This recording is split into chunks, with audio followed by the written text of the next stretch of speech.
Alors, comme on a vu, le dépistage anténatal n'est pas fiable à 100% et on a toujours des cas d'hépatie qui peuvent ne pas être dépistés en anténatal. Donc, l'examen, enfin plutôt le dépistage postnatal des cas d'hépatie reste très très important en maternité. D'autant plus important d'ailleurs que maintenant les sorties de maternité sont très précoces, hein, puisque c'est souvent maintenant à partir du troisième jour après la naissance où la sortie est autorisée si l'enfant va bien.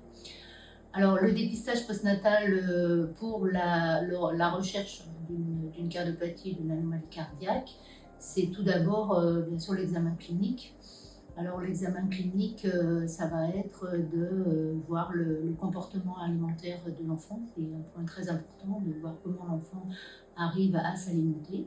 Parce qu'en cas de cardiopathie, eh bien, il peut avoir des difficultés, parce que l'alimentation c'est un effort, hein, pour un nouveau-né, donc il peut déjà avoir des difficultés pour arriver à prendre ses rations, que ce soit au sein ou au biberon. Ça va être de regarder l'enfant, de regarder son teint, voir si il a des marbrures, si la coloration de la peau.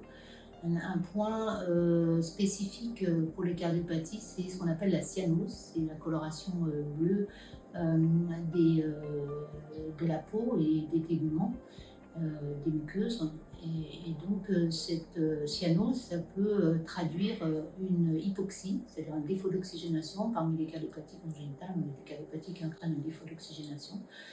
Et donc cette cyanose doit être repérée à l'examen clinique et donc confirmée ou pas une hypoxie par la prise de la saturation avec des saturomètres de pouls.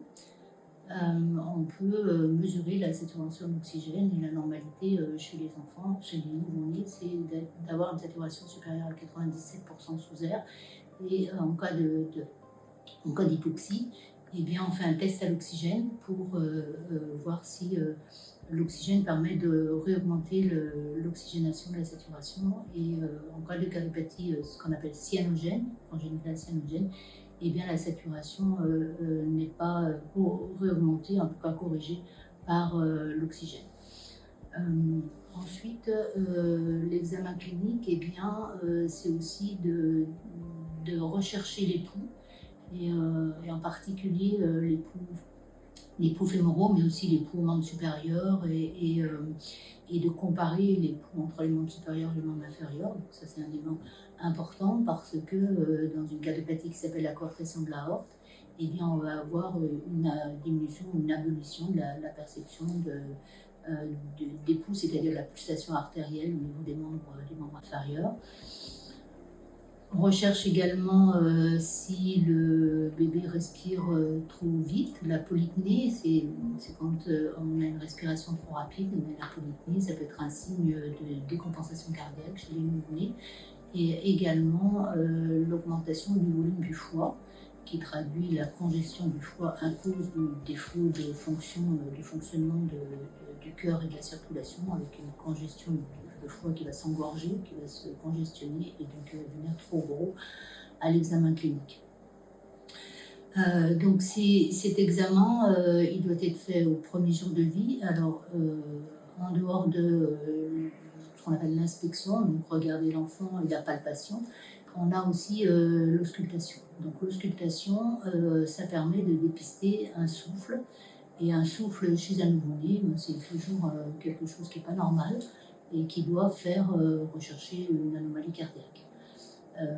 Comme je vous le disais, donc cet examen, il a lieu au premier jour de vie et également au troisième jour de vie et de toute façon avant la sortie de maternité.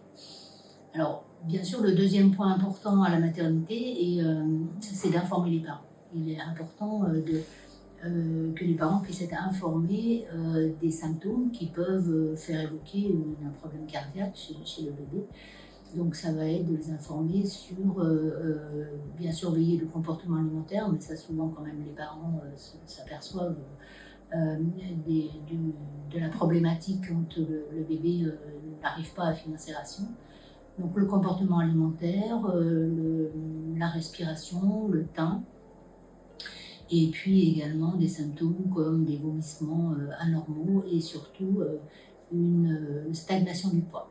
Il y a des enfants qui ne mangent pas bien, qui ont un problème cardiaque, qui n'arrivent pas à s'alimenter correctement ou qui vomissent. Il y a ces enfants qui vont avoir du mal à prendre du poids. Et ça, c'est quelque chose qui est un point très important, la croissance chez ces bébés. Donc la formation des parents. Et puis la troisième chose, je dirais, c'est d'insister sur le fait d'avoir un examen clinique du bébé, une évaluation, alors que ce soit ça peut être par une sage-femme ou par un médecin, au 8e jour, parce que souvent les visites obligatoires chez les nouveau-nés, après la maternité, elle va être au premier mois. Et là, ça peut être un peu tardif par rapport à des cardiopathie qui ont été méconnus et qui peuvent s'aggraver pendant le premier mois de la vie de l'enfant, et même s'aggraver assez rapidement et assez gravement. Voilà, donc ce dépistage post-natal, c'est vraiment un point important également pour essayer de reconnaître une cardiopathie qui a été méconnue pendant la période anténatale.